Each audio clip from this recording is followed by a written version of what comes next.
Vamos a pasar a otro tema. De acuerdo a un informe realizado por la Mutual de Seguridad de la Cámara Chilena de la Construcción, durante el año 2019 se registraron más de 26.000 accidentes en el trayecto de los trabajadores hacia o desde su lugar de empleo. Una cifra que se traduce en un aumento del 43% en comparación al año anterior. Bueno, justamente queremos hablar al respecto y qué se puede hacer ya de cara a marzo que se nos viene. Está con nosotros Mariana Alcérreca, gerente de Asuntos Corporativos de la Mutual de Seguridad de la Cámara Chilena de la Construcción. Mariana, muchas gracias por acompañarnos. Buen día. Hola, buen día, Carolina. A ver, estas cifras se traducen y nos dan cuenta de qué. Si además podemos compararlas con las razones que ustedes puedan ver con años anteriores. Mira, básicamente lo que nos dan cuenta las cifras es que a partir del estallido social de octubre, en el espacio público que tendemos a compartir, hay más gente. Y más gente, puesto que, por ejemplo, en Santiago el metro transporta a 2 millones de personas al día. Sin el metro funcionando o con algunas estaciones funcionando y otras no, esa gente sale a la superficie. Más personas en el mismo espacio público, sin duda, nos expone a más riesgo si no tomamos medidas que nos permitan mitigarlo, sin duda. En otras ciudades del país puede no ser el metro, pero sin duda los semáforos malos, las veredas, cómo se ha roto el cemento, te encuentras con desniveles en cada rato. Y eso básicamente lo que hace es que al exponernos a más riesgo, tenemos más accidentes. Y ese es el número que nosotros logramos evidenciar respecto de los trabajadores adheridos a Mutual de Seguridad, que aumentaron los accidentes de trayecto en un 43% en noviembre de 2018 versus noviembre de 2019. Y marzo se nos presenta con esa complejidad. La complejidad de que vuelven todas las ciudades a retomar su habitualidad, los niños vuelven a colegio, los universitarios, los trabajadores ya volvemos de vacaciones casi todos, y por lo tanto tenemos que saber y darnos cuenta que el espacio público que está fijo, no lo hacemos crecer ni disminuir según la demanda, va a estar más repleta de más personas, y eso nos obliga a tomar ciertos resguardos. Ahora, cuando ustedes hacen estas encuestas, ven las cifras o pueden incluso hablar con aquellas personas que se acercan a la Mutual, ven que hay o que hubo una mayor atención por parte de las personas cuando uno sabe que está en una situación más compleja de lo normal. No solamente es por la cantidad de personas que están en superficie, sino que porque en algún minuto puede haber un enfrentamiento entre carabineros y civiles o civiles con civiles. O hay ya un desgano por parte de la población de decir, ¿sabe qué? Yo estoy aburrido de esto. Así que yo voy a seguir caminando o voy a seguir tratando de hacer mi vida lo más normal posible frente a estar con... Porque uno lo veía en las calles, cierta tensión en un semáforo. El espacio personal de las personas tendió a ser un espacio mucho más... que se trató de respetar, o que cada uno lo hacía respetar más bien, y no necesariamente con una buena actitud. Mira, yo creo que lo que nosotros vemos por lo menos es que efectivamente lo que ha pasado es que hemos lamentablemente disminuido nuestros niveles de respeto por el espacio, tanto público como el tuyo, como el del otro. ¿Te fijas? Entonces, cuando estás en una esquina y te tienes que enfrentar en un semáforo, ¿quién pasa? El que tiene el auto más grande, el peatón que se va a arriesgar. Ese peatón tiene la pachorra de llegar y pasar porque sabe que tiene preferencia en un paso de cebra. Entonces, y cuando empezamos, nos enfrentamos a una incertidumbre respecto de las condiciones normales. Nosotros normalmente, y eso sí lo podemos ver, antes del estallido social, la gente cruzaba los semáforos, las esquinas de los semáforos. Hoy día la gente cruza en cualquier parte. Pero eso nos pasa a todos. ¿Por qué? Porque si no hay semáforo en la esquina, el cruce va a ser igual de peligroso que si lo cruzo por la mitad. Ya, pero ahí hay un tema importante. Hay ciertas medidas, y no sé si es una cuestión cultural o una cuestión de educación a lo largo del tiempo, educación civil, que se está incluso implementando en los colegios ya hace un tiempo, etcétera. Pero si uno va a otro país y en ese país hay un semáforo, o incluso en imágenes que nos llegan, uno ve en capitales europeas donde un tumulto de gente en bicicleta frena en una esquina, pero de verdad se forma harta gente, y cuando dan el verde todos pasan sin que nadie se caiga, sin que nadie le tire la bicicleta encima, el peatón puede cruzar. En nuestro país, yo no digo que siempre, pero hay ocasiones en las que sí.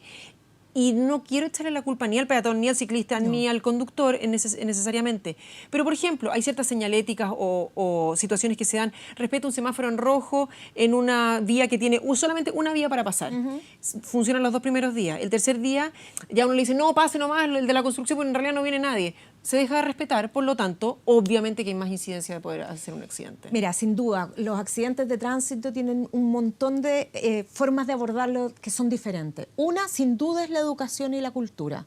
Y yo creo que como país es un trabajo que todavía no lo tenemos 100% asentado. Y ahí hay un trabajo que además es de muy largo plazo. Sin duda hay que partir por los niños para, básicamente, más allá del saber conducir, saber andar en bicicleta, es el respeto y la convivencia que tenemos que tener en los espacios públicos. Y esos son valores, finalmente, que uno tiene que enseñar. Desde ahí, la educación, el primer paso, de todas maneras. Y tenemos un segundo factor. Los adultos ya no nos cuesta más aprender y el sistema es la fiscalización. El castigo cuando cometes una infracción. Porque si no hay castigo, no hay incentivos a cambiar de conducta. Sí ha pasado que hoy día no podemos pedir el mismo nivel de fiscalización en tránsito del que teníamos antes de octubre. Por razones obvias, digamos. Y por lo tanto, se nos empiezan a caer las herramientas con las que podemos trabajar para hacer esta disminución de accidentes, que es súper importante en Chile, sin duda. Entonces, ¿cuáles son las alternativas cuando tenemos veredas rotas, semáforos que no están funcionando, a pesar de que hay 150 o poquito menos de intersecciones semaforizadas que ya han estado reparándose para marzo? Pero tenemos las veredas rotas, los semáforos que no necesariamente funcionan, la tolerancia bastante bajita, porque ya nadie quiere más, fiscalización que no se puede hacer. Y de nuevo, todavía uno podría ver que sí hay mayor respeto, pero llega marzo y parece que la locura se desata, entonces yo tengo que llegar primero, nadie puede esperar. ¿Qué pasa con horarios diferidos, por ejemplo? ¿Por qué no se toman medidas de ese estilo? ¿O podrían servirse medidas de ese estilo para tratar de bajar el contingente de personas a la misma hora? Sin duda, horarios diferidos es una alternativa, pero ¿sabes qué? En la medida que cada una de las personas no tomemos conciencia de que estamos compartiendo un espacio y ese espacio es fijo, no vamos a lograr mucho. Entonces, tenemos que ser capaces de cambiar, tenemos que ser capaces de planificarnos, tenemos que aprender a que los tiempos son los tiempos. Y no le vas a ganar 5 minutos, 15 minutos, 10 minutos a la calle. Si no te levantaste los 15 minutos más temprano, probablemente esos 15 minutos no los vas a lograr recuperar en el trayecto que te vas a demorar entre tu casa y tu trabajo, o de vuelta al revés, del trabajo a tu casa. No le podemos pedir a la calle eso. Eso tiene mucho que ver con nosotros mismos. Bueno, y como se está pidiendo eso y respeto, hay ciertas consejos que se pueden dar, porque sí, uno puede decir hoy día sí, en realidad voy a ser más respetuoso, pero el lunes en la mañana, a las 6, a las 5:55, 2 minutos para las 8, ese respeto se va a la punta del cerro y uno quiere llegar a la hora que tiene que llegar o cumplir con lo que tenía que cumplir y ya además de mala gana y estresado, etcétera. ¿Hay ciertos consejos que se pueden dar? A ver, consejos de distintas naturalezas, desde efectivamente el cómo administrar tu propio estrés, muchos, y por supuesto, post 18 de octubre estuvimos en un trabajo importante en esa línea. Consejos de el respeto a las normas del tránsito fundamentales. Otra línea de trabajo. Y sin duda también se puede trabajar desde los sistemas organizacionales, como, por ejemplo, cambio en el sistema horario. Por ejemplo, también nos hemos dado cuenta que hay algunas empresas que lo que están haciendo es, los que tienen más de una ubicación geográfica, es cambiar a las personas que están en un determinado local para aquellos que viven cerca de ese local. Entonces, si yo tengo, por ejemplo, 5 locales en Santiago y la gente que vive en Puente Alto trabajaría más bien en el local que esté más cerca de Puente Alto. La gente que vive en Maipú trabajaría más cerca de Maipú. Y así, para no tener algo que en Santiago es particularmente relevante, traslados de 2 horas de las personas. Mientras más tiempo estamos en la calle, más riesgo estamos expuestos. Es que además, le iba a decir, es pedirle un poquitito lo insólito a alguien que lleva 2 horas arriba de algún transporte público, que además no avanza, que además va repleto de gente. O sea, las condiciones que se les dan para poder pedir que haya estos valores de respeto, de tolerancia, son bien difíciles. Si pongámonos una manito en el corazón. Además, cuando cada uno cree que es la única persona que tiene que llegar a una cierta hora o cumplir con un cierto plazo. Cuando hablamos en el largo plazo, ¿qué posibilidades hay que no solamente se le pida, exija a cada uno de nosotros, sino que también a las empresas, también a los kioscos, también a los cafés, a ver, siempre decimos, si todos ponen de su parte, mucho Por mejor supuesto, sería. sin duda. Pero con eso también nos estamos acercando a modelos urbanos del extranjero, que vemos que aparentemente sí funcionan y bien. Sin duda, cuando uno mira las estadísticas, hay países que han logrado reducir de manera significativa los accidentes de tránsito y por lo tanto nos llevan a los accidentes de trayecto de los trabajadores. Y eso es indudable.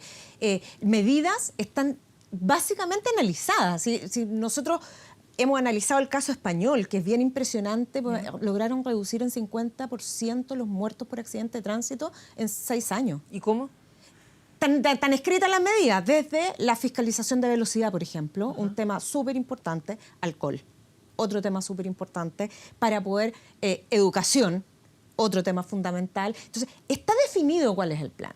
Nos paralizamos, no puedo negarlo. El estallido social lo que hace es que nos cambia la lista de prioridades a temas que, sin duda, pueden ser mucho más importantes para las personas. Pero en esta convivencia pública todos tenemos algo que hacer. Y lamentablemente los seres humanos somos de fiscalización y castigo para aprender. Tenemos que lograr cambiar conducta y eso no es tan fácil. Poner cada uno un poquitito de su parte. Mariana Alcérraca, muchísimas gracias por haber venido a conversar con nosotros y ojalá que tengamos un marzo en el cual respetemos a quien está al lado. Gracias a ti. Que estés muy bien. Hasta luego.